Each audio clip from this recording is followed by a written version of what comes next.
Peace and blessings. This is Kevin Huckabee with What the Huck Presents, and I hope all is well with you. You know how I usually start this thing. Trigger warning, trigger warning, trigger warning.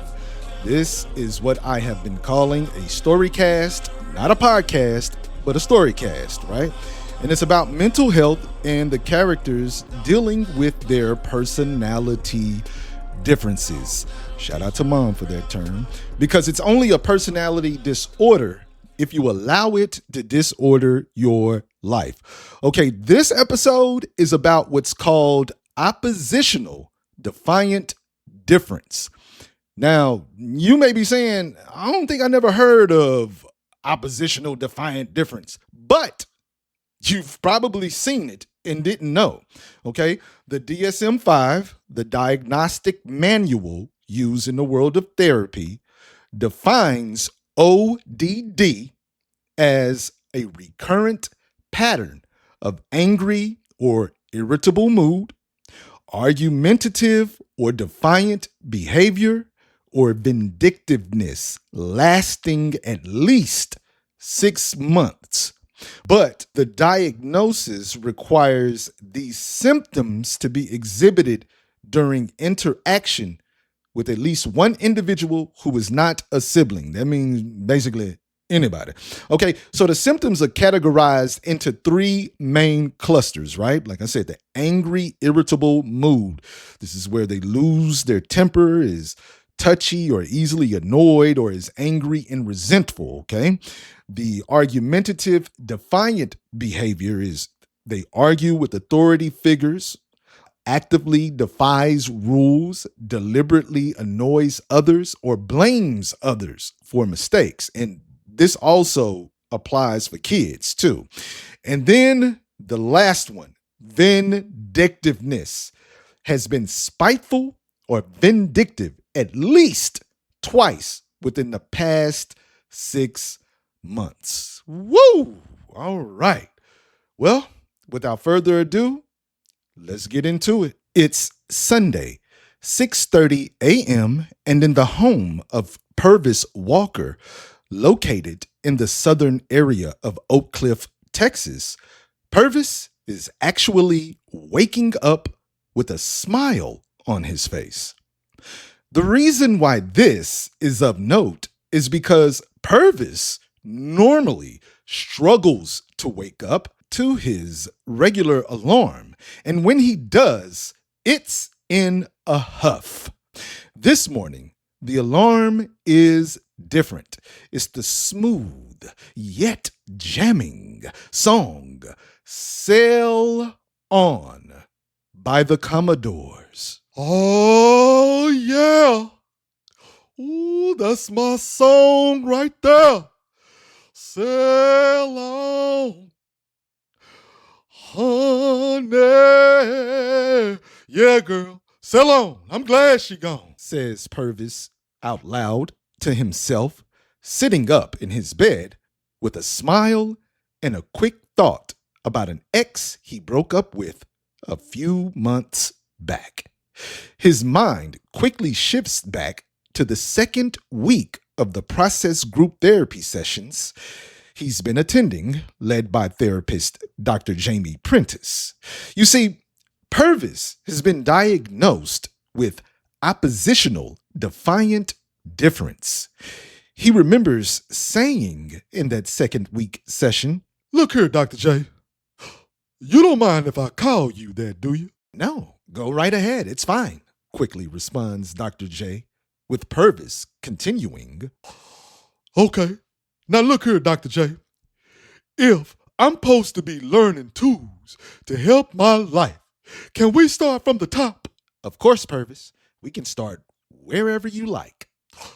"Well, let's start with the mornings, because my stupid alarm make me want to fight somebody when I wake up and just make the rest of my morning trash." Purvis now has his arms folded and his brow furrowed, as if he's reliving a troubled morning on the spot. Dr. J responds, "Okay, as you're learning, Purvis, oppositional defiant difference is strongly rooted in resisting authority or perceived control. So relying on a traditional alarm can feel like an authoritarian command. So use what's called an external waking cue that won't make you feel resistant to getting up. Try using music that is mellow but has a nice groove to it that you can easily hum or sing along to. Purvis leans in and says, "What about move, big? Get out the way. Get out the way, big. Get out the way." Because that's what I be wanting to tell him, Dr. J. That's exactly what I be wanting to tell him, Dr. J. Billy, the member of the group who's been diagnosed with ADHD, says, "Hey, Big P, you funny, bruh. You know what I'm talking about, Billy, don't you? You know." As the other members of the group laugh, Dr. J says, I don't think that's a good choice. Do you have another?" "Oh, I think I got the perfect jam, Dr. J." Back to Purvis's morning. He gets up, turns on his light, and then heads over to where his charging phone is still playing Cell On.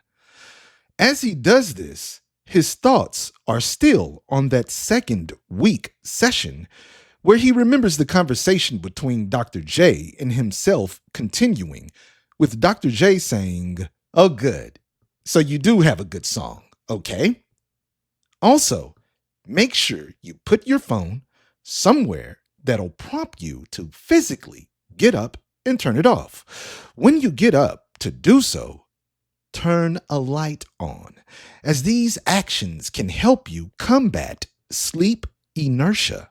You may also want to drink some cold water as soon as possible." Purvis, nodding his head along to what Dr. J is saying, stops when he hears sleep inertia. And with a befuddled look on his middle-aged face, he says, "Now, Dr. J, come on, man. I ain't went to no school you went to. What is sleep inertia?" "Oh, well, sleep inertia is that groggy, disoriented feeling experienced immediately upon waking up." "Is that brain fog?"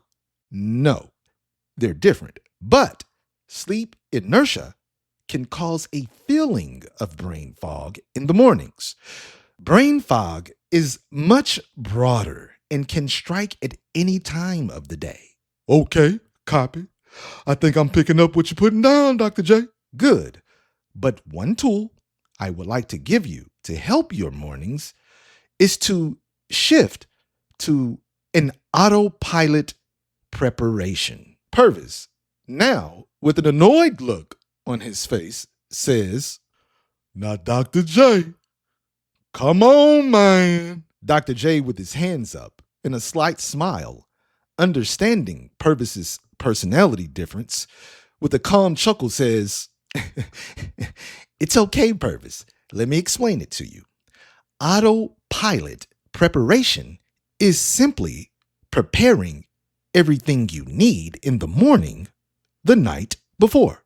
Like, already have your clothes or keys ready for you to use.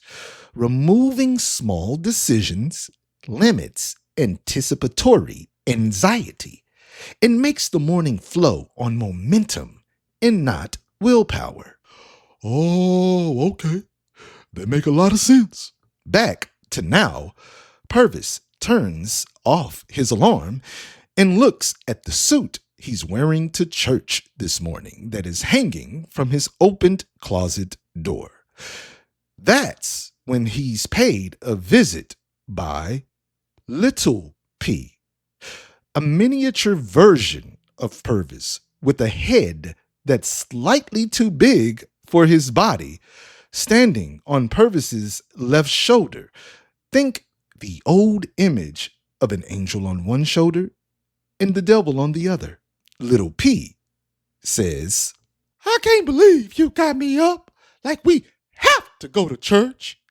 I ain't got to do nothing I don't want to do. I don't feel like wearing that old gangster looking suit either. But Purvis flashes back to that same second week session where he says to Dr. J, "Okay, now, Dr. J, what do I do when I start having negative thoughts, like I'm being forced to do something?"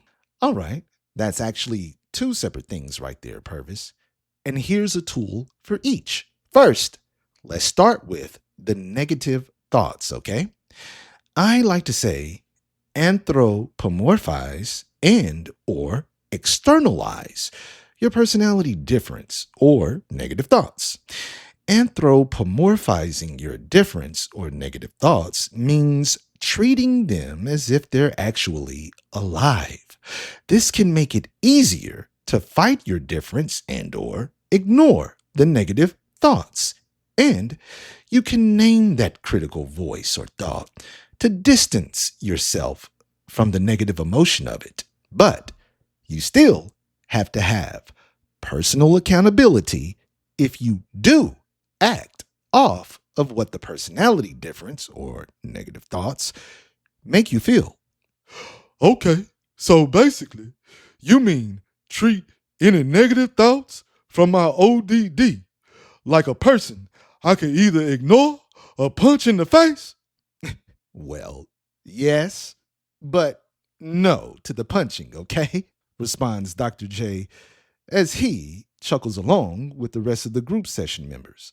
Dr. J continues, "It's okay to acknowledge without arguing. This means when a negative thought pops up, don't engage. Maintain control. It's okay to even say something like, 'I hear you, but this is what I choose to do,' to the negative thought, which leads me to the second tool. And I know it might sound like more than two so far. No, keep going. Keep going. I'm picking up what you're putting down, Dr. J. I'm picking it up, man." Okay, good, Purvis. Now, the second tool for when you feel like you have to do something or like something or someone is making you do it, frame it as a choice. Instead of thinking, "I have to do X," whatever that may be, rephrase it as, "I choose to do X." Framing tasks as options can drastically reduce the ODD urge to resist or procrastinate. Always offer yourself choices. Now, back to Purvis with Lil P on his shoulder. Purvis says, I hear you, Lil P, but I choose to go to church and I choose to wear my Gangsta Nation suit. Now, you can carry on and gone on." So Purvis successfully completes his morning and makes it to church on time to attend the first service at Oak Cliff Bible Fellowship. With service over, Purvis is headed towards an exit so he can return home to change into his DART bus driver uniform. Since his third Sunday, Purvis has to work the afternoon shift. But as he approaches the exit, Sister Johnson stops him. Peering over her pearl-framed glasses, she sternly says, "Brother Purvis Walker, you know I knew your mama, and I told her I would keep an eye on you right before she went to glory. Hallelujah! Why, you still not serving?" In that quick moment, before Purvis can answer, he can feel a gusher of anger swelling up in his chest, with Lil P popping back up on his left shoulder, saying, "Ooh, this old battle axe get on my nerves. You ought to tackle her like a linebacker running through an offensive line, tackling a quarterback," says Lil P, accompanied by an image that comes into Purvis's mind of him literally tackling Sister Johnson. But instead of listening to Lil P, he quickly flashes back to his conversation in that second week session, saying to Dr. J, "Now, Dr. J, what do I do when somebody is really getting on my last nerve?" Well, depending on your setting, you can practice detached engagement. This is where you observe an interaction without getting emotionally entangled, except that that other person might just be looking for a reaction from you and refuse to give it to them. Instead of viewing them as a difficult person, try to see them simply as an annoying human you don't need to correct or fix. Okay, but what if they still won't leave me alone? Well, in the moment, try using physical and or sensory grounding tactics. Because when a person bothers you, your nervous system might immediately go into fight or flight mode. Purvis quickly interrupts with, "Mine's usually goes to fight." Right. That's because of the ODD. But physical grounding forces the brain to redirect energy away from the emotional overwhelm and back to the present body. Try foot digging. Plant your feet firmly on the ground, literally dig your heels into the floor, pushing your weight down while reminding yourself, "I'm grounded, I am in control." Also, give yourself a choice. Like I said, always give yourself choices, Purvis. ODD brains hate being told what to do or trapped in a corner. So mentally reframe the situation by giving yourself a choice. Like, for example, think, I can either listen to this person for 30 seconds and walk away, or politely excuse yourself. Add a smile to a situation that may cause you to lose your temper, as a smile can naturally change your mood. And if all else fails, become the broken record. Repeat the exact same neutral phrase, word for word, like a robot. Something like, "It was good seeing you, but I have to go to work," for example. Back to the present. At OCBF Church, Sister Johnson says, "So you just go stand there smiling and not answer me, Purvis Walker?" And instead of listening to Lil P and tackling Sister Johnson, Purvis uses the foot digging technique and, with a smile, the broken record technique, saying, "Sister Johnson, it was good seeing you, but I have to leave right now to go home and change so I won't be late to work. It really was good seeing you, Sister Johnson, but I have to go change so I won't be late to work." With a slightly irritated Sister Johnson saying, Well, I'll see you next Sunday, Purvis Walker." with Purvis thinking to himself, "Shoo, not if I see you first." Having made it back home to change and to the garage of the bus depot on time, Purvis is checking his route for the day when his supervisor, Dan, approaches him. "Hey, Purvis," Dan loudly starts, continuing with, "Hey, man, I got a report about you slamming on the brakes to make a passenger stumble after they said something to you. Is that true?" Before Purvis can even turn around to respond, Lil P has returned to Purvis's left shoulder, saying in Purvis's ear, "Ooh, this sapsucker here get on my nerves.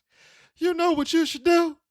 You should body slam this mother hucker like they do in wrestling." Just then, the image of Purvis wearing a wrestling singlet in the middle of a wrestling ring with Dan comes to mind, with Purvis scooping Dan up and body slamming him through the wrestling ring, with a wrestling commentator being heard saying, "Oh my God! Oh my God! A body slam to hell! A body slam to hell! This man's a monster!" But the image is interrupted by the conversation Purvis had with Dr. J back in the second week session of group therapy, with Purvis saying, "Now, Dr. J, when I get to work, I got this supervisor I either want to choke, body slam, or just plain old tail off. But I can't afford to lose my gig. You know what I'm saying?" Dr. J pushes his thin-framed glasses back to the top of his nose and says, "Yes, I do, Purvis. But please, don't choke or body slam anyone, okay?" says Dr. J with a slight smile, while the other group members softly chuckle to themselves. Dr. J continues, "Here's a tool you can use. Separate emotions from facts. If a conflict arises with your supervisor or a coworker, leave out statements about frustration or anger. Communicate only the objective facts to prevent the communication from getting derailed. And or practice delayed response. If you're directly criticized or given an unexpected directive, default to simple, neutral responses again. Like, 'I understand,' or 'I'll look into that,' or just state the facts. This is to prevent an impulsive or confrontational reply." Purvis, back in the present, says to Dan, "I slammed on the brakes because I didn't want to hit a dog. Should I have hit it? Because that would have been a heck of a mess to clean up." Dan, now slightly red with a look of embarrassment, replies, "Oh man, no. You did the right thing then. Have a good shift." As Dan exits, Purvis thinks to himself, "Weak mother hucker." While driving his bus on his route for the day, a passenger enters Purvis's bus who is either in a bad mood, just rude, or a combination of both. As the passenger walks up the bus's steps, he looks at Purvis and says, "And you better not make me late." Purvis feels his eyes burning a hole in the passenger, which the passenger recognizes, making him immediately take his seat. Just as the passenger sits down, Lil P makes an appearance, but this time, instead of being on Purvis's left shoulder, he's on the head of the passenger, saying, Oh, I wish this pill-headed fool could feel me dropping this elbow on his head. You gonna let him talk to you like that?" asks Little P as he's dropping an imaginary wrestling-style elbow on the passenger's head. But instead of engaging the passenger or answering Lil P, Purvis quickly remembers tools Dr. J gave him for dealing with a rude passenger. Now, I understand you're going to have rude passengers. I get it. If that happens, remember these tools first. Limit eye contact. If someone is hostile, maintaining direct eye contact can be perceived as aggressive.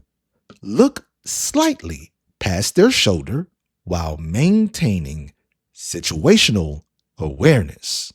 Also, you can use grounding techniques on the bus too. Try another kind of physical grounding, like squeezing the steering wheel tightly for 5 seconds, then slowly releasing the tension. Or, since you're driving a bus and time management is important, try a shorter version of box breathing.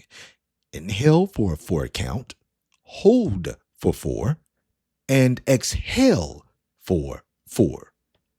This can directly override an adrenaline spike.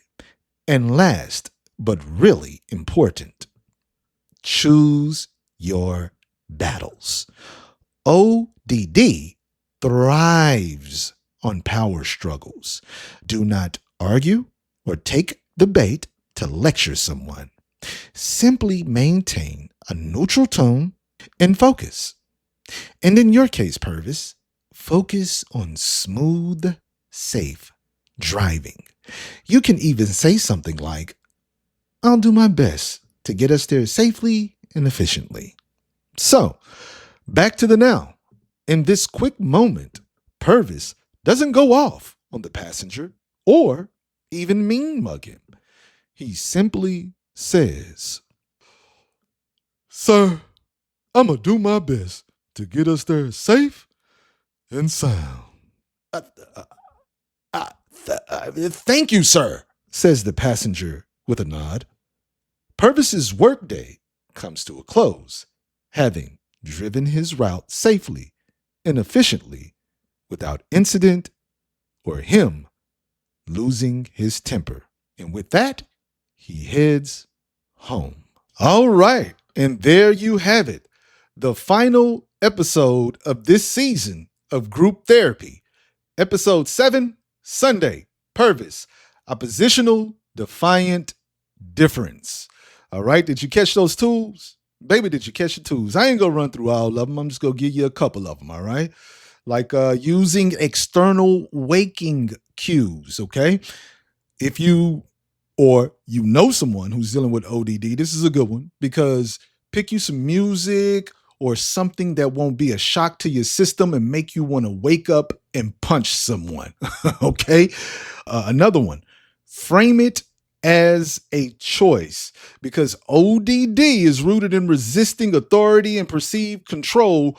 Always tell yourself, if you're dealing with this or know someone who is, that you or I have a choice. They're not making me do it or they're not forcing me to do it. I have a choice. Another tool. And here's one that can be used across the board, whether you have ODD or not. It's been proven that it works. If you're in a situation that makes you lose your temper, smile. It's been proven that smiling can change your mood. It's true. Try it out. Here's another tool. Separate emotions from the facts. If a conflict arises with someone, a coworker or a supervisor, focus on the facts, not your feelings. And this one is real important. This is just one that you can use in everyday life. Choose your battles, man. But specifically for people with ODD, they thrive on power struggles. Don't argue. Don't take the bait or try to lecture someone. Just be cool, maintain a neutral tone, and stay in focus. And here's one that, I've been kind of using this one through this whole series, but it's true. You can anthropomorphize your personality difference or externalize negative thoughts. Anthropomorphize meaning giving living qualities to something that's not alive. This helps you be able to talk to and or fight the personality difference. And externalizing the negative thoughts, this helps to separate yourself from the emotions of the negative thoughts, but you still have to have personal accountability. if you do act off of the negative thoughts or the negative qualities of a personality difference, okay? Hey, man, this has been a fun little ride. I'm going to bring you back. Lord say the same. But remember this.